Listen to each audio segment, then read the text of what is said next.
ಕಾಂಗ್ರೆಸ್ ಸರ್ಕಾರದ ಬೆಲೆ ಏರಿಕೆ ವಿರುದ್ಧ ಬಿಜೆಪಿ ರೋಡಿಗಿಳಿದು ಪ್ರತಿಭಟನೆ ನಡೆಸ್ತಾ ಇದೆ. ಮೈಸೂರಿನಿಂದ ಜನಾಕ್ರೋಶ ಯಾತ್ರೆ ಆರಂಭವಾಗಿದೆ. ಚಾಮುಂಡಿ ಬೆಟ್ಟಕ್ಕೆ ಚಾಮುಂಡೇಶ್ವರಿ ತಾಯಿಗೆ ಪೂಜೆಯನ್ನು ಸಲ್ಲಿಸಿ ಬಳಿಕ ಎಂಡಿಸಿಸಿ ಬ್ಯಾಂಕ್ ಬಳಿ ಕೇಂದ್ರ ಸಚಿವ ಪ್ರಹ್ಲಾದ್ ಜೋಶಿ ಚಾಲನೆ ಕೊಟ್ಟರು. ಲಷ್ಕರ್ ಪೊಲೀಸ್ ಠಾಣೆಯಿಂದ ಅಶೋಕ ರಸ್ತೆ ಮೂಲಕ ಸಾಗಿದ ಜನಾಕ್ರೋಶ ಯಾತ್ರೆಯಲ್ಲಿ ಸಾವಿರಾರು ಕಾರ್ಯಕರ್ತರು ಪಾಲ್ಗೊಂಡಿದ್ದರು. ರಾಜ್ಯ ಸರ್ಕಾರದ ವಿರುದ್ಧ ಕಿಡಿಕಾರಿದರು. ಇವತ್ತು ನಾವು ಈ ಕಳ್ಳ ಮಳ್ಳರನ್ನ ಬೀದಿಗೆಳೆಯುವಂತ ಕೆಲಸವನ್ನ ಬಿಜೆಪಿ ನಾವು ಮಾಡ್ತಾ ಇದ್ದೀವಿ. ಈ ಜನಾಂದೋಲನವನ್ನ ನಾವು ಮಾಡ್ತಾ ಇರೋದು ಯಾಕೆ? ಈ ಕಳ್ಳ ಮಳ್ಳ ಇಬ್ರು ಸೇರ್ಕೊಂಡು ಟ್ಯಾಕ್ಸ್ ಗಳನ್ನ ಹಾಕಿ, ತೆರಿಗೆಗಳನ್ನ ಹಾಕಿ ಜನರ ಬದುಕಿನ ಜೊತೆ ಚಲ್ಲಾಟ ಆಡ್ತಾ ಇದ್ದಾರೆ. ಅವ್ರ ರಕ್ತ ಇರ್ತಾವ್ರೆ ತಿಗಣೆ ತರ. ತಿಗಣೆ ಒಬ್ಬರು ಸೊಳ್ಳೆ, ಯಾರು? ಸಿದ್ದರಾಮಯ್ಯ ಸೊಳ್ಳೆ, DK ಕುಮಾರ್ ತಿಗಣೆ. ಇಬ್ಬರು ಎಳಿತಾವ್ರೆ ರಕ್ತನ, ಬಡವರ ರಕ್ತವನ್ನ ಈರ್ತಾ ಇದ್ದಾರೆ. ಇವತ್ತು ನಾವು ಈ ಕಳ್ಳ ಮಳ್ಳ ನಾವೆಲ್ಲ ಹಿಸ್ಟ್ರಿ ಓದಿದ್ದೇವೆ, ನಮ್ಮ ಚರಿತ್ರೆಗಳಲ್ಲಿದೆ. ಅಲ್ಲಾವುದ್ದೀನ್ ಖಿಲ್ಜಿ, ಮೊಹಮ್ಮದ್ ಬಿನ್ ತುಘಲಕ್ ಇವರೆಲ್ಲ 60% 70% ಟ್ಯಾಕ್ಸ್ ಗಳನ್ನ ಹಾಕಿ ಜನರನ್ನ ಲೂಟಿ ಮಾಡಿದ್ದನ್ನು ನೀವು ಕಂಡಿದ್ದೀರಿ. ಆದ್ರೆ ಇವತ್ತಿನ ಸಿದ್ದರಾಮಯ್ಯರ ಸರ್ಕಾರ ಅವರನ್ನ ಮೀರಿಸಿ, ಅಲ್ಲಾವುದ್ದೀನ್ ಖಿಲ್ಜಿಯಿಂದ ಮೀರಿಸಿ ನಮ್ಮ ತುಘಲಕ್ ಸರ್ಕಾರ, ಸಿದ್ದರಾಮಯ್ಯರ ಸರ್ಕಾರ ಸಾರ್ವಜನಿಕರ ದಿನನಿತ್ಯದ ಜೀವನಕ್ಕೆ ಬರೆ ಹೇಳ್ತವೆ ಅಂತ ನಾವು ಕಂಡಿದ್ದೇವೆ. ಈ ರಾಜ್ಯದ ಮುಖ್ಯಮಂತ್ರಿಗಳಂತ ಸನ್ಮಾನ್ಯ ಸಿದ್ದರಾಮಯ್ಯನವರು ಬೆಲೆ ಏರಿಕೆಯನ್ನು ಜಾಸ್ತಿ ಮಾಡಿ, ಹಾಲಿಂದ ಆಲ್ಕೋಹಾಲ್ ತನಕ ಎಲ್ಲ ದಿನನಿತ್ಯ ವಸ್ತುಗಳು ಎಲ್ಲವನ್ನು ಜಾಸ್ತಿ ಮಾಡಿ, ಇದು ಬಿಟ್ಟಿಲ್ಲಪ್ಪ ಅನ್ನದಂತೆ ಬಹುಶಃ ಮುಂದಿನ ದಿನಗಳಲ್ಲಿ ಈ ರಾಜ್ಯದ ಮುಖ್ಯಮಂತ್ರಿಗಳಂತ ಸನ್ಮಾನ್ಯ ಸಿದ್ದರಾಮಯ್ಯನವರು ಗಿನ್ನಿಸ್ ದಾಖಲೆಯನ್ನು ಬರೆಯುವಂತ ಕೆಲಸ ಮಾಡ್ತಾರೆ. ಹಾಲಿನ ಬೆಲೆ ಏರಿಸಿದ್ದು ತಕ್ಷಣ ಕೊಡಬೇಕು. ನಮ್ಮ ರಾಜ್ಯದೊಳಗ ಸಾಯ್ಬೇಕಂದ್ರೂ ವಿಚಾರ ಮಾಡಬೇಕು, ಹುಟ್ಟಬೇಕಂದ್ರೂ ವಿಚಾರ ಮಾಡಬೇಕು. ಯಾಕಂದ್ರೆ ಬರುತ್ತೆ ಅಂದ್ರೆ ಡೆತ್ ಸರ್ಟಿಫಿಕೇಟ್ ಸಹಿತ ಅದರ ಫೀಸು ಜಾಸ್ತಿ ಮಾಡಿ ₹5 ಇದ್ದಿದ್ದೀಗ ₹50. ಇಲ್ಲಿ ತನಕ 48 ವಸ್ತುಗಳ ಬೆಲೆಯನ್ನ ಏರಿಕೆ ಮಾಡಿ ಇತಿಹಾಸವನ್ನ ಸೃಷ್ಟಿ ಮಾಡಿದಂತ ಯಾವುದಾದ್ರೂ ಒಬ್ಬ ಸುಳ್ಳು ಮುಖ್ಯಮಂತ್ರಿ ಇದ್ರೆ ಅದು ಸಿದ್ದರಾಮಯ್ಯ, ಮತ್ತು ಕಳ್ಳ ಮುಖ್ಯಮಂತ್ರಿ, ಕಳ್ಳ ಉಪಮುಖ್ಯಮಂತ್ರಿ ಇದ್ರೆ ಅದು DK ಶಿವಕುಮಾರ್. ಪೆಟ್ರೋಲ್ ಡೀಸೆಲ್ ದರ ಏರಿಕೆಯ ಬಗ್ಗೆ ಮಂಡ್ಯದಲ್ಲಿ ಕೇಂದ್ರ ಸಚಿವ HD ಕುಮಾರಸ್ವಾಮಿ ಮಾತನಾಡಿದ್ದಾರೆ. ಬೆಲೆ ಏರಿಕೆಯ ಬಗ್ಗೆ ನಾನು ಯಾರನ್ನ ಅಟ್ಯಾಕ್ ಮಾಡಿಲ್ಲ, ಯಾವುದೇ ಪ್ರತಿಭಟನೆಯನ್ನು ಮಾಡಿಲ್ಲ. ಆದರೆ ರಾಜ್ಯ ಸರ್ಕಾರ ಕೇಂದ್ರ ಸರ್ಕಾರದ ಮೇಲೆ, ಕೇಂದ್ರ ಸರ್ಕಾರ ರಾಜ್ಯ ಸರ್ಕಾರದ ಮೇಲೆ ಹೇಳೋದು ದುಃಖಕರ ಅಂತ ಹೇಳಿದ್ರು. ನಾನು ಈ ಬೆಲೆ ಏರಿಕೆ ಬಗ್ಗೆ ಬ್ರದರ್ ಯಾವುದೇ ವಿಷಯದಲ್ಲಿ ಇಲ್ಲಿವರೆಗೆ ನಾನು ಯಾರನ್ನೂ ಅಟ್ಯಾಕ್ ಮಾಡಿಲ್ಲ, ಅದರ ಬಗ್ಗೆ ಪ್ರತಿಭಟನೆಯೂ ಮಾಡಿಲ್ಲ ಬೆಲೆ ಏರಿಕೆ ವಿಷಯದಲ್ಲಿ. ಆದರೂ ಒಂದು ದುಃಖಕರವಾದಂಥ ವಿಷಯ, ಇವರು ಕೇಂದ್ರ ಸರ್ಕಾರದ ಮೇಲೆ ಹೇಳೋದು, ಅವರು ಈ ರಾಜ್ಯದ ಸರ್ಕಾರದ ಮೇಲೆ ಹೇಳೋದು. ಇದನ್ನು ಜನ ತೀರ್ಮಾನ ಮಾಡಿ ಯಾವ್ಯಾವ ಕಾರಣಕ್ಕೆ ಈ ರೀತಿಯ ತೆರಿಗೆಯನ್ನು ಏರಿಕೆ ಮಾಡ್ತಾ ಇದ್ದಾರೆ. ಆ ತೆರಿಗೆಯಿಂದ ಬರ್ತಕ್ಕಂಥ ಹಣ ಯಾವ ರೀತಿ ಅದನ್ನು ಸದ್ಬಳಕೆ ಮಾಡಿ ಯಾವ ತೆರಿಗೆ ಕಟ್ತಕ್ಕಂಥ ಜನರ ಬದುಕನ್ನು ಕಟ್ತಾ ಇದ್ದಾರೆ, ಅದನ್ನು ಇವತ್ತು ಜನಗಳ ಮುಂದೆ ಇಡಬೇಕು. ಗ್ಯಾಸ್ ಹಾಗೂ ಡೀಸೆಲ್ ಬೆಲೆ ಏರಿಕೆ ವಿರುದ್ಧ ಕಾಂಗ್ರೆಸ್ ಆಕ್ರೋಶ ಹೊರಹಾಕಿದೆ. ಸಿಎಂ ಮಾಧ್ಯಮ ಪ್ರಕಟಣೆ ಹೊರಡಿಸಿದ್ದು ತೈಲ ಹಾಗೂ ಗ್ಯಾಸ್ ದರ ಏರಿಕೆಗೆ ಕೇಂದ್ರದ ವಿರುದ್ಧ ಕಿಡಿಕಾರಿದ್ರು. ರಾಜ್ಯ ಸರ್ಕಾರದ ವಿರುದ್ಧ ಬೆಲೆ ಏರಿಕೆ ಖಂಡಿಸಿ ಬಿಜೆಪಿ ನಡೆಸ್ತಾ ಇರುವಂತಹ ಜನಾಕ್ರೋಶ ಯಾತ್ರೆಗೆ ಟಾಂಗ್ ಕೊಟ್ಟಿದ್ದಾರೆ. ಅಂತಾರಾಷ್ಟ್ರೀಯ ಮಾರುಕಟ್ಟೆಯಲ್ಲಿ ಕಚ್ಚಾ ತೈಲದ ಬೆಲೆ ಇಳಿತಾ ಇದೆ. ಹೀಗಿದ್ರೂ ಕೇಂದ್ರ ಸರ್ಕಾರ ಪೆಟ್ರೋಲಿಯಂ ಉತ್ಪನ್ನಗಳ ಬೆಲೆಯನ್ನ ಹೆಚ್ಚಳ ಮಾಡ್ತಾ ಇದೆ. ಇದಕ್ಕೆ ಕಾರಣ ಏನು ಅನ್ನುವಂಥದ್ದನ್ನ ಬಿಜೆಪಿ ನಾಯಕರು ರಾಜ್ಯದ ಜನರಿಗೆ ತಿಳಿಸಬೇಕು ಅಂತ ಆಗ್ರಹ ಮಾಡಿದ್ರು. ಇನ್ನು AICC ಅಧ್ಯಕ್ಷ ಖರ್ಗೆ ಕೂಡ ಟಾಂಗ್ ಕೊಟ್ಟಿದ್ದಾರೆ.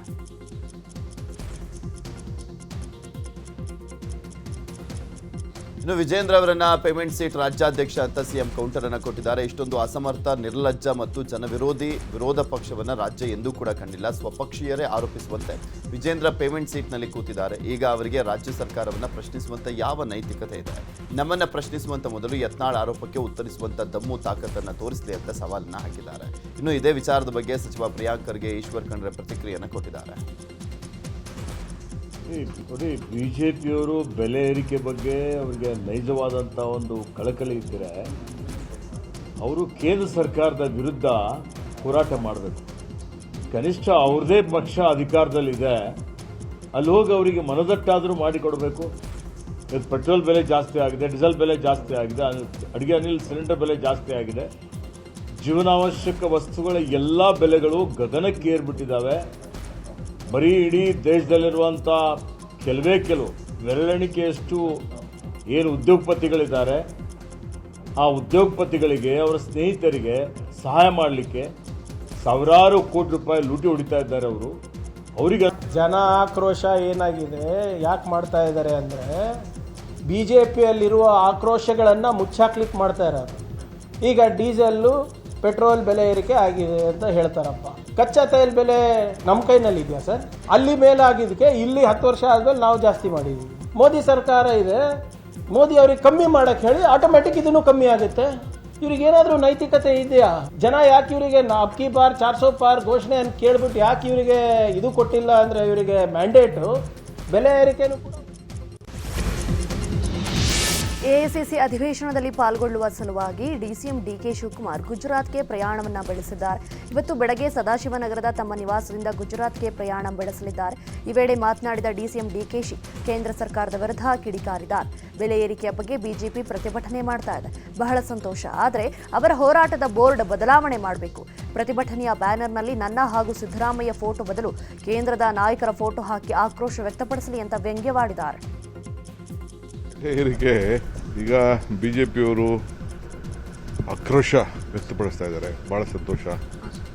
ಈ ಆಕ್ರೋಶ ಇವತ್ತೇ ಅವರು ಬೋರ್ಡ್ ಬದಲಾವಣೆ ಮಾಡಬೇಕು. ನನ್ನ ಫೋಟೋ, ಸಿದ್ದರಾಮಯ್ಯನ ಫೋಟೋ ಬಿಟ್ಟು ಅವರು BJP ನಾಯಕರುಗಳ ಫೋಟೋನ ಇಟ್ಕೊಂಡು ಅದೇ ಹಾಕ್ಕೊಂಡು BJP ವಿರುದ್ಧ ಆಕ್ರೋಶ ವ್ಯಕ್ತಪಡಿಸಬೇಕು. ಆಗ ಅದಕ್ಕೆ ಆಗ್ತದೆ. ಅದು ಮುಂದುವರಿಲಿ, ಅವರು ದಯವಿಟ್ಟು ಬಿಡಬಾರ್ದು. ಆಕ್ರೋಶ ಏನು ಅವರ ಕೇಂದ್ರ ಸರ್ಕಾರ ನಮ್ಮ ಮೇಲೆ ತೂರಿದೆ, ಅದ್ರ ಮೇಲೆ ಜನತೆ ಮೇಲೆ ಆಗಿದೆ, ಅದನ್ನು ವ್ಯಕ್ತಪಡಿಸಬೇಕು ಅಂತ ಹೇಳಿ ಎಲ್ಲ BJP ನಾಯಕರಿಗೆ.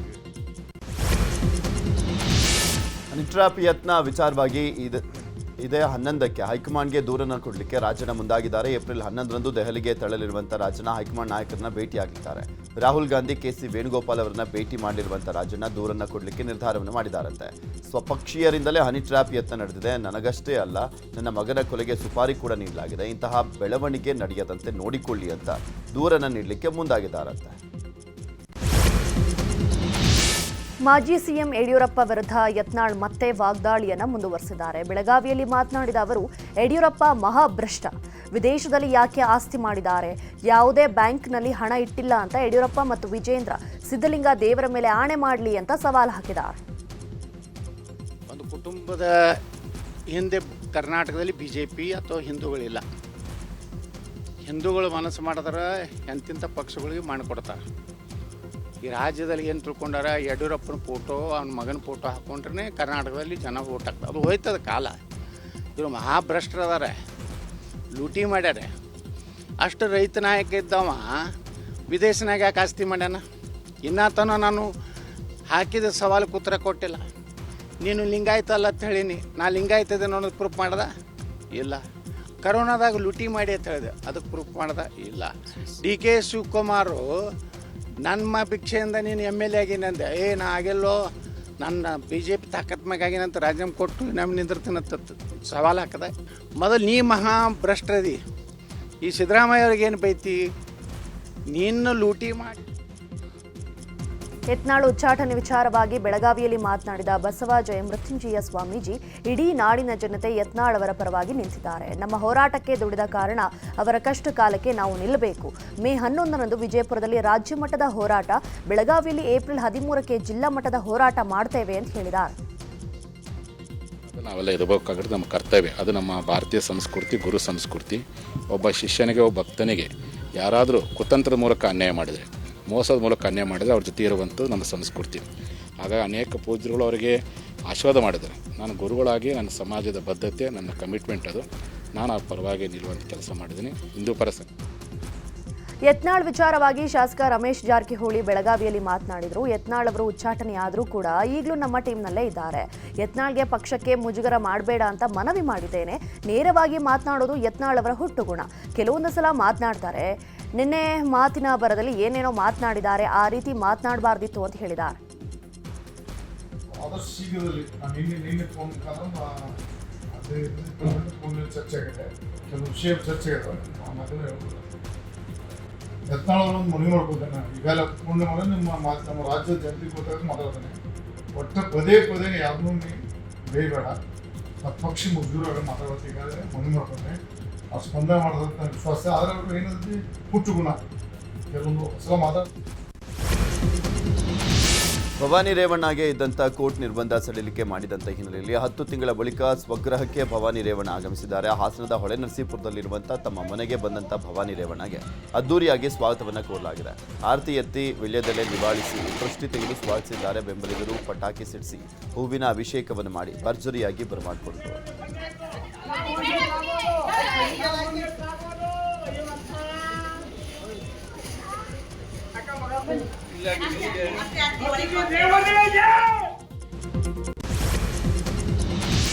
ಮಂಡ್ಯದ ಮೇಲುಕೋಟೆಯಲ್ಲಿ ವಿಶ್ವವಿಖ್ಯಾತ ವೈರಮುಡಿ ಬ್ರಹ್ಮೋತ್ಸವ ನಡೀತಾ ಇದೆ. ಚಲುವನಾರಾಯಣ ಸ್ವಾಮಿಗೆ ರತ್ನ ಖಚಿತ ಚಿನ್ನಾಭರಣಗಳ ಅಲಂಕಾರ ಮಾಡಲಾಗಿದೆ. ವೈರಮುಡಿ ಉತ್ಸವಕ್ಕೆ ಸಾವಿರಾರು ಜನ ಆಗಮಿಸಿದ್ದಾರೆ.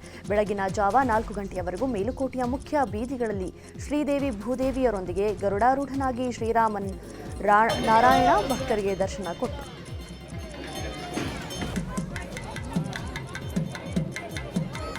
ಮೇಲುಕೋಟೆ ವೈರಮುಡಿ ಉತ್ಸವದಲ್ಲಿ ಹಳೆ ದುಸ್ಥಿಗಳ ಸಮಾಗಮ ಆಗಿದೆ. ವೈರಮುಡಿ ಉತ್ಸವದ ಹಿನ್ನೆಲೆ ಮೇಲುಕೋಟೆಗೆ ಕೇಂದ್ರ ಸಚಿವ ಎಚ್ ಡಿ ಕುಮಾರಸ್ವಾಮಿ ಆಗಮಿಸಿದರು. ಇದೇ ವೇಳೆ ಎಚ್ಡಿಕೆಗೆ ಚಲುವರಾಯಸ್ವಾಮಿ ಎದುರಾದರು.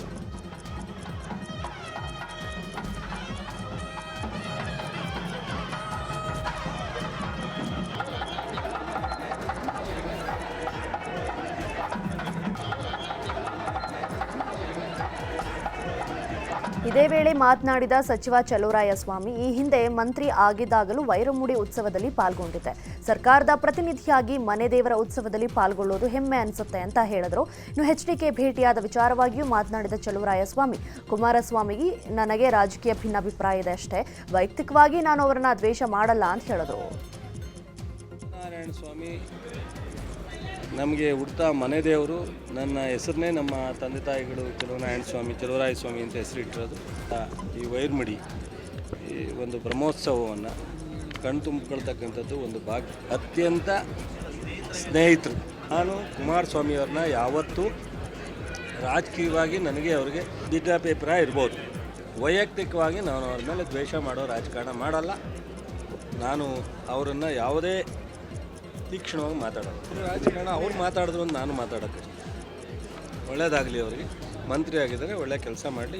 ನಾನು ನೋಡಿದೆ, ಅವರು ನಮಸ್ಕಾರ ಹಾಕಿದ್ರು, ನಾನು ನಮಸ್ಕಾರ ಹಾಕ್ತೀನಿ. ಮೈಸೂರಿನಲ್ಲೂ ಮೊನ್ನೆ ನೇರ ಭೇಟಿಯಾಗಿದ್ದು, ಸಾಹಿತ್ಯ ಸಮ್ಮೇಳನದಲ್ಲೂ ಭೇಟಿಯಾಗಿದ್ದು. ನನಗೇನು ಆ ಥರದ ವೈಯಕ್ತಿಕ ಅವ್ರ ಮೇಲೆ ಯಾವುದೇ ಕಾಟ.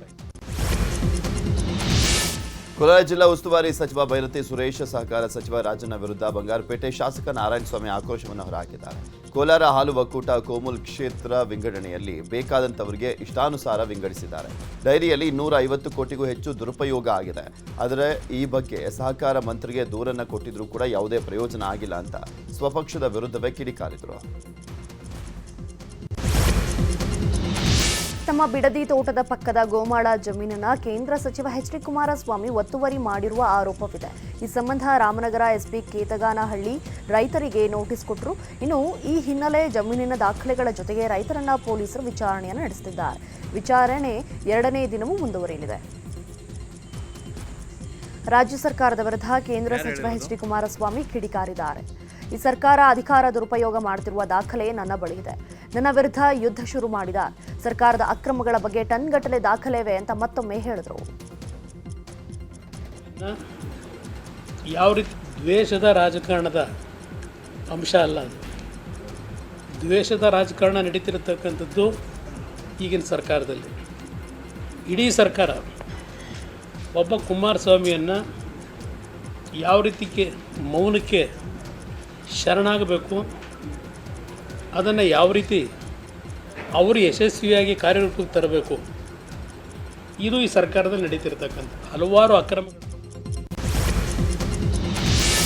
ರಾಜಮನೆತನ ಸರ್ಕಾರದ ಮಧ್ಯೆ ಮತ್ತೊಂದು ಆಸ್ತಿ ಸಂಘರ್ಷ ಶುರುವಾಗಿದೆ. ಚಾಮರಾಜನಗರದ ಹಲವೆಡೆ ಇರುವಂತಹ ಆಸ್ತಿ ವರ್ಗಾವಣೆಗೆ ಪ್ರಮೋದಾದೇವಿ ಪತ್ರವನ್ನು ಬರೆದಿದ್ದಾರೆ.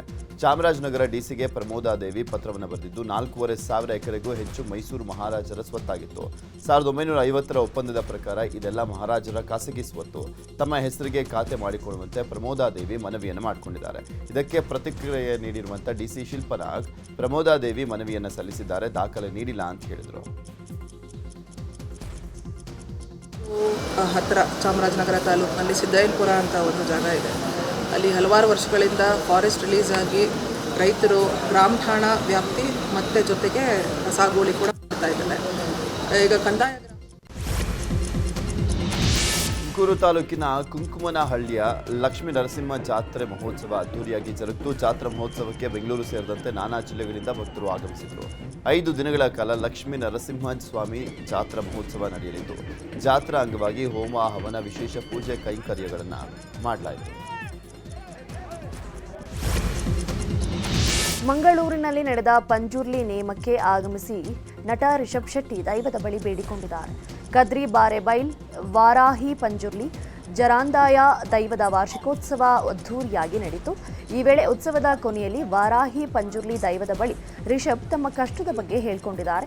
ಈ ವೇಳೆ ದೈವ, ಜಗತ್ತಿನೆಲ್ಲೆಡೆ ನಿನಗೆ ದುಶ್ಮನ್ಗಳಿದ್ದಾರೆ, ನೀನು ನಂಬಿದ ದೈವ ಕೈ ಬಿಡಲ್ಲ, ನಿನಗೆ ಕೇಡು ಆಗದಂತೆ ನೋಡಿಕೊಳ್ತೇನೆ, ನನಗೆ ಸೇವೆ ನೀಡುವ ಹರಕೆ ಹೇಳಿಕೊ, 5 ತಿಂಗಳಲ್ಲಿ ಒಳ್ಳೆಯದನ್ನು ಮಾಡುತ್ತೇನೆ ಅಂತ ದೈವ ರಿಷಬ್ ಕುಟುಂಬ ಅಭಯ ಕೊಟ್ಟಿದೆ.